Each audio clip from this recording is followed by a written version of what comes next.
Today. So today I want to talk about hop on here and talk about why entrepreneurship can seem lonely. Why does entrepreneurship? Why does it seem like a lonely endeavor? Um, Here's some business statistics on some of the things you need to know about business ownership, entrepreneurship, etc. So look, 99%, over 99% of businesses in America are small businesses, right? Small business owners hire half of the workforce. So, small business owners drive the economy. So a lot of jobs are created by small business owners. However, 80% of business owners, 80% of businesses in America have zero employees, which means you have an owner that's operating the business, no employees. And so one person is like running the whole thing. So they got to wear a lot of different hats. They got to, do a lot of the different tasks, etc. So, one of the things I always look at and talk about when it comes to handling your wealth, building your business, for most business owners, a lot of their wealth is inside of their business.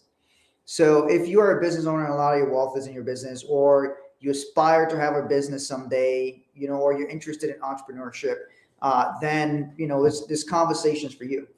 Because a lot of times when you're running a business and it's just you, it can be a very lonely endeavor, which means, sometimes, but let's say you start a new thing, you're super excited about it. And then you're in a group of people, or your friends, your family, all these people, they're not entrepreneurs. And a lot of times you have people like that who they become an entrepreneur, a business person, want to start a business, but the people that they're around or their family and everything, they're not entrepreneurs. That's not what they've done. And so a lot of times it can feel like, you're having to deal with things on your own. Even when you have a great business, even if you have a business where you have employees, you got staff, you're building, you're growing and expanding, all these different things. A lot of times, I find when we talk to business owners, they often don't have people they can talk to about what's happening in their businesses. Like, hey, these are the things that I'm facing, all kinds of stuff. So I remember a few years ago, one of my good friends and clients of ours, he invited me to come down with him to this group. And it was basically a group of business people. They're very successful people that were in there. I don't want to one of them, I'll say some of their careers, and then without giving their specific names. But one of them was the doctor for an NFL sports team, right? And he did he did surgery on some major NFL athletes, all of that. So one of them was like people like that. There's other guys who were like making $1 million a month off of YouTube, and you would never guess. There were a bunch of young guys to make a certain video in a certain category, and they were making $1 million a month off YouTube. There were attorneys. There were people who were like dentists who had like some of the largest practices in the whole like certain part of the country, like a whole region. They had like large, so there were very successful people there. Attorneys who were attorneys to very, very high profile people. So this was a really solid group of folks. And so my buddy invited me. He's like, hey, come down as my guest. So I flew out there when I hung out there. And all of these people, as highly successful as they were, I mean, we're talking about like the doctor, like they had the one of the main doctor for an NFL team who had done surgeries on like your top tier players, right? They were talking about, and the whole thing was about handling problems in their business. So they all had different issues that they were facing. First of all, the guy was like, hey, yeah. We did the surgery on this guy. We did the surgery on this athlete. We did the surgery on this person, but we didn't make a bunch of money off of those surgeries. He's like, we did the companies asked us for deep discounts because they want us to, we could market and say, hey, yeah, we handled this person's surgery. And that would be like a marketing point. The person would take some pictures with you, and then they got like massive discounts. So those rich people didn't pay a lot of money for their surgeries, even though they were top tier athletes. So they were all concerned about, how do I still grow and expand my business, even though it's successful when somebody looks from the outside, look at it to see that it's successful. how did they continue to grow and expand a business? And so that's kind of what I want to talk about here today. If you're in that position, if you're in a position where you're like, hey, I've grown my business, but I know we can still do more. That's the same thing with us. So we've grown our business the past few years. We have clients. For those of you who don't know me, we have a financial services agency. We do private real estate deals. We use life insurance to become your own bank. We have a division in our company now where we're doing business funding. And we have a consulting company where we have consultants who specialize in administrative technology that helps you grow and expand. So all these different things, we have different divisions of our company that does different things for people. Wealth management. We have where clients place retirement assets with us. All these different things. So we have all of those things in place, and we've grown and expanded. But at the same time, we always want to do more. So if you are like that type of individual where you're like, hey, I want to do more, I believe I could do more, there's always another level, then you end up in groups like that where you're among your peers. And that's one of the things I wanted to talk about today is like, why is it important to have a group of peers that you're around? So I'll show you an example. So this is my wife and I. We have a team, but for some reason it's just my wife and I in this picture. And this is an expansion game. It says winner of the 2022-2023 expansion game. So every year there's some business people in this area and others where we utilize a management technology in our business to help our business grow and expand. And we actually play a yearly game. So it's like every week we do something where we keep stats in our business, and all those stats equals numbers of points. And there's bragging rights and everything like that, all of that for expanding our businesses. So the whole goal is expansion. Everybody wants to grow and expand, but we do it as a game. And because we have a group of peers, good morning, we have a group of peers that's also participating in the game. We have a group of people where we can talk about our wins, we can talk about our losses, we can talk about any problems we're facing and handle those things. But many entrepreneurs do not have that. And it's part of one of the reasons for our success is by having a group of peers that we're around. And because we're playing this game every week, our staff gets involved in the game every week. Our staff earns bonuses for us winning the yearly game. So it's like, the game happens every week, every quarter. So do you have something like that in your industry, in your group? So I would ask people all the time, hey, is there a group you go to, not like a networking group where you guys go to network and trade leads and stuff like that? That's all valid. But do you have a group where you can go and discuss what is happening in your business? How do you grow and expand? What are some of the things you need to do? How do you handle things properly? How do you hire staff? How do you fire people? When's the right time to fire somebody? All these different things. How do you have a group where you can go and do that with? And if you don't, like most business owners do, because look, 80% of business owners have no employees. That means a lot of them are on their own. You're trying to figure everything out on your own, trying to figure marketing on your own, sales on your own. And you can watch videos, things like that, but that'll only go so far than if you're actually talking to or in a group of people. So one of the things we've done, and that one of the things my wife and I have done over the years with our business is we've built a great network of people. So social media has been instrumental in that. We started using social media really for business purposes like in 2016. So you talk about 7 years of being active on social media. In 2017, we went live every single day for 250 days. So we did 250 episodes of our live stream, just communicating with people, talking to people. So over the years, people have gotten to know us. They know our family, they know all these different things about us. So they get to know us, like us, trust us, all these different things. A lot of those people became clients of ours.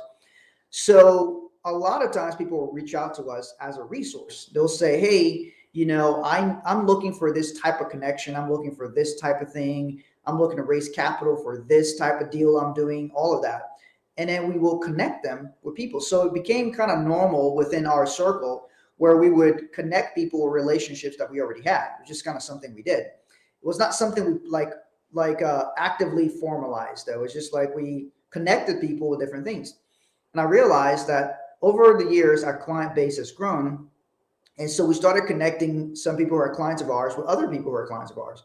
And they got tremendous benefit out of that.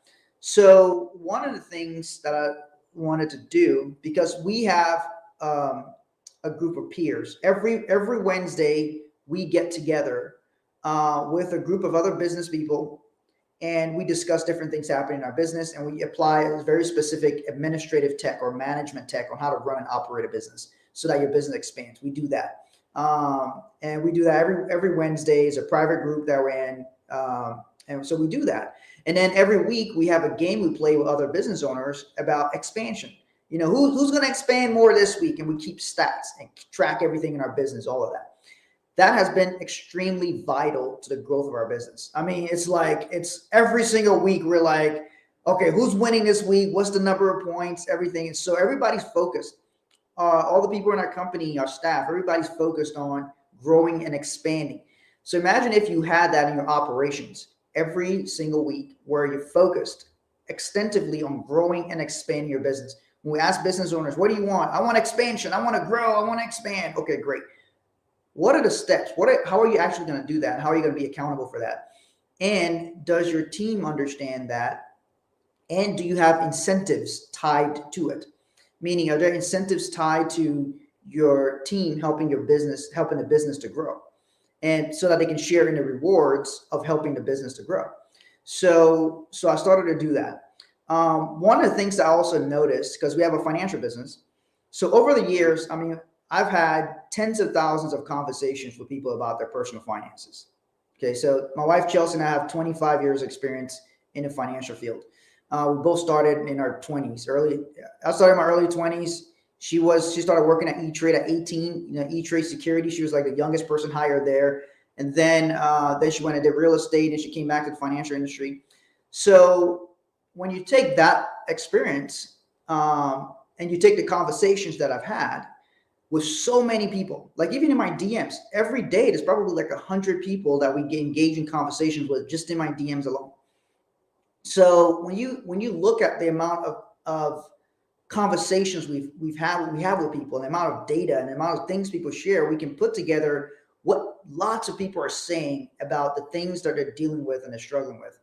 And most of it comes down to they're struggling a lot with operating their business. They're struggling a lot with business capital, business funding. A lot of them struggling with, how do I grow and expand? How do I know who to hire? A lot of them struggle with taxes.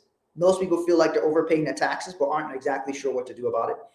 And they don't have a game plan. That's the bottom line of it, is most people do not have a game plan. And so a lot of people are just winging it. They're hoping the best happens. And so if you just wing it, you know, the best may not happen. But if you have a plan, you can at least execute on a plan. So I started putting together a service for our clients. And one of the things I realized in how people handle their money is, most of the time, the education comes in the form of you watching some videos, or you're reading some articles, or maybe you read a book. But all those things are not specifically applied to you. So then you try to take that information and try to apply it to yourself. So you're like, okay, so I read this book. A lot of people read a book or watch a video about becoming your own bank, and they're like, okay, so now I want to become my own bank, but exactly how do I do that? Okay, well, there's steps. You actually have to implement certain things in the correct order in order to do that effectively. Otherwise, you end up with a plan that's not a plan. And if you don't understand and apply specifically to your situation, it's not going to be applicable because it's not tailored to you. The other thing is, most financial advisors, they're only required to meet with the clients like once a year. Sometimes it's one every other year, or sometimes they can send you an email. And so I don't think that is the best way for you to actually become educated and implement your wealth strategy. Meeting once a year or once every other year is not sufficient. And if you have, like, sometimes people will tell me I got a financial advisor, and they don't actually have an advisor. They just have somebody they bought something from. And that person's not an advisor. It's just like, if you go and buy a car at the car dealership one time from a guy, he's not your car advisor. He sold you a car. Okay. So it's the same thing. If you like purchase something, like sometimes people will be like, if you got a 401k at work, And then there's an advisor name on the 401k. You're like, oh, I got an advisor. No, the guy's not your advisor. He is the advisor of the plan. He's the advisor of the plan. His job is to advise the plan, which fund should be in there, may not be in there, all that. He's not your personal advisor. Okay. So most people don't know what a personal advisor is, or what their job is meant to do, what the job is meant to be. And so an advisor is more of something like a partner that helps you evaluate where you are, where you're trying to be, looking at your full financial picture, and then helping you have a game plan, and then measure the results. Are you on track to meet your game plan? Are you on track?